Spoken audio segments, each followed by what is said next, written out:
कैसी आदिवासी जनजाति जो कि गाय के यूरिन से नहाती है, लेकिन क्यों? और हर एक औरत के 4 पति होते हैं, लेकिन वो कैसे? और दुनिया के सबसे बड़े सांप को देखकर आपके भी रोंगटे खड़े हो जाएंगे। और मिस्टिक ट्री से निकलने वाला राल आखिर इतना महंगा क्यों होता है? और एक ऐसा रहस्यमय पत्थर जिसे छूने से हो सकती है लोगों की मौत। जानने के लिए बने रहिए वीडियो के अंत तक। नंबर 1, भारत देश में गाय की कितनी ज्यादा इज्जत की जाती है, ये बात आप जानते होंगे। लेकिन बिल्कुल भारत की ही तरह साउथ सुडान एक ऐसा देश है जहाँ पर गाय उनके लिए भगवान से कम नहीं है। साउथ सुडान बहुत ही ज्यादा नया देश है जो कि कुछ ही वक्त पहले एक देश बना है और ये भी धीरे धीरे डेवलप हो रहा है, जिसकी वजह से यहाँ के ज्यादातर लोग अभी भी ट्राइब्स में रहते हैं। वैसे ही यहाँ ट्राइब है जिसे मुंदारी कहा जाता है और ये लोग भी गाय पाल कर अपना गुजर बसर करते हैं, इसलिए ये गाय को भगवान मानते हैं। यहाँ पर इतना ज्यादा पानी मौजूद नहीं है जिसके लिए ये गाय को नहलाने के लिए ऐश यानी राख का इस्तेमाल करते हैं। यहाँ पर सारी गाय देसी गाय होती है और यहाँ पर गाय को बहुत ज्यादा प्यार से रखा जाता है। यहाँ तक कि ये नहाने के लिए भी पानी की जगह गाय के मूत्र का इस्तेमाल करते हैं, क्योंकि वो इनको साफ भी करता है और इनके हिसाब से वो ज्यादा फायदेमंद है। नंबर 2, अगर मैं आपसे कहूँ कि भारतीय तौर से शादी करने वाली हर एक स्त्री के 4 पति होते हैं, तो क्या आप यकीन करेंगे? अगर नहीं तो यकीन कर लीजिए, क्योंकि ये बिल्कुल सच है। तो अब आप सोच रहे होंगे कि ये 4 पति कौन है और आखिर हमें इनके बारे में बताया क्यों नहीं गया? तो आइए हम आपको बताते हैं। तो सबसे पहले कन्या का अधिकार चंद्रमा को सौंपा जाता है, यानी कि पहला पति चंद्रमा है। इसके बाद विश्वावसु नाम के गंधर्व को जो कि दूसरा पति है। इसके बाद अग्नि को और अंत में उसके पति को, यानी कि आपका चौथा नंबर होता है। और ऐसा सब करने के पीछे एक बहुत ही बड़ी कहानी है। अग्निदेव तीसरे पति कैसे होते हैं ये तो आप जानते होंगे, क्योंकि शादी के दौरान अग्नि ही साक्षी होती है। बाकी चंद्रमा और विश्वावसु पहले और दूसरे पति क्यों है, इसके पीछे बहुत ही बड़ी कहानी है जो कि वैदिक शास्त्रों में पढ़ाई जाती है। और 4 पति की मान्यता भी बस वैदिक शास्त्र में ही है। नंबर 3, एक बार जरा इस वीडियो को देखिए। इस वीडियो में आपको ये जो सांप दिख रहा है, इसे सबसे बड़ा सांप माना जाता है। ये वीडियो पूरी तरीके से रियल है, लेकिन ये वीडियो कहाँ का है और इसे किसने रिकॉर्ड किया और कहाँ पर अपलोड किया,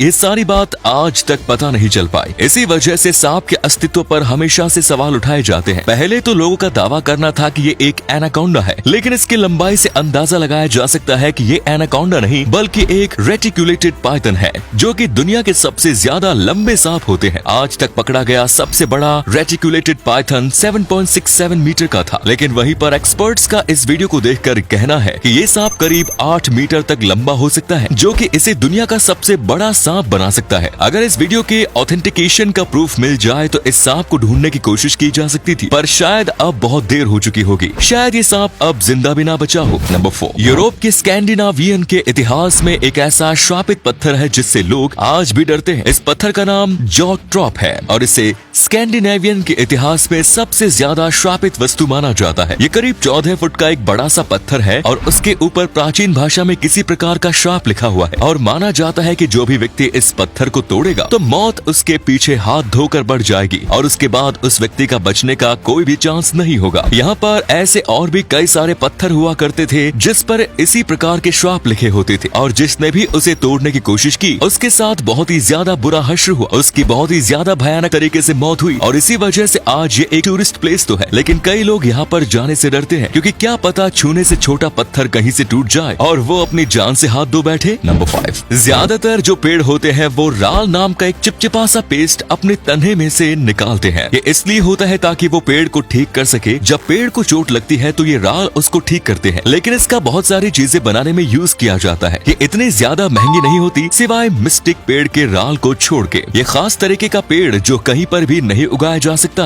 और इसकी जो राल होती है उसकी 1 किलोग्राम की कीमत करीब 30,000 तक की हो सकती है। ये जो राल होती है इसमें एक अलग ही खुशबू होती है, साथ में इसका टेस्ट भी थोड़ा अलग होता है और ये बहुत ही ज्यादा अच्छी सुगंध वाली भी होती है, जिसकी वजह से कई कॉस्मेटिक प्रोडक्ट में इसका इस्तेमाल किया जाता है। साथ में इसको कई प्रोडक्ट के फ्लेवर में डालने के लिए भी यूज में लिया जाता है और ये कई सालों से एक नेशनल च्युइंगम का भी काम करती आ रही है, इसीलिए ये महंगी होती है। नंबर 6, ओसामा बिन लादेन इतिहास का सबसे ज्यादा खतरनाक टेररिस्ट में से एक था। ये आतंक फैलाने के लिए बम और बंदूकों का इस्तेमाल करता था, लेकिन अक्सर इसके लोग बंदूकों से ज्यादा बम का इस्तेमाल करते थे, क्योंकि बंदूक को सप्लाई करना इतना भी आसान नहीं, लेकिन वहीं पर जो बम है उसे कहीं पर भी बनाया जा सकता है। इसीलिए इनकी वेबसाइट थी जिसका नाम अल कायदा और इस पर अलग अलग प्रकार के बम बनाने के इंस्ट्रक्शंस दिए जाते थे, यानी कि रेसिपी दी जाती थी। लेकिन एक बार ब्रिटिश की इंटेलिजेंस एजेंसी ने कुछ हैकर्स को हायर करके इस वेबसाइट को हैक किया। इसे हैक करना बहुत ज्यादा मुश्किल है, इसके बावजूद वो हैकर्स इसे हैक करने में कामयाब हो गए और हैक करने के बाद उन्होंने जो बम बनाने के इंस्ट्रक्शन थे उसको कपकेक की रेसिपी के साथ रिप्लेस कर दिया और कुछ टेररिस्ट्स ने उसे डाउनलोड करके गलती से कपकेक का आटा बना लिया। नंबर 7, एक बार जरा इन तस्वीरों को देखो। इन तस्वीर में आपको कुछ तो अलग लग रहा होगा पर आपको समझ नहीं आ रहा होगा कि अलग क्या है। आपको ये तस्वीर एक प्रकार से नकली लग रही होगी, तो ऐसा क्यों? दरअसल इन तस्वीर में शैडो यानी कि परछाई नहीं है और परछाई के बिना हर एक चीज अनरियल लगती है। और अगर आपको लग रहा है कि इन तस्वीरों में परछाई को फोटो एडिटिंग करके निकाला गया है तो आप गलत हो। दरअसल जब सूरज किसी भी चीज के लिए बिल्कुल ऊपर रहता है तो उसकी परछाई नहीं आती। ऐसा साल में कई बार होता है और इस चीज को सब सोलर पॉइंट कहा जाता है। और ये तस्वीर भी तब की है। इसे बहुत ही ज्यादा कमाल के तरीके से खींचा गया था। इसी वजह से ये जो तस्वीर है ये नकली लगती है क्योंकि हमारी आंखें शैडो के बिना वाली चीजों को देखने के लिए रेडी नहीं होती। इसलिए ड्राइंग में भी अगर आप शैडो ना करो तो वो नकली लगता है।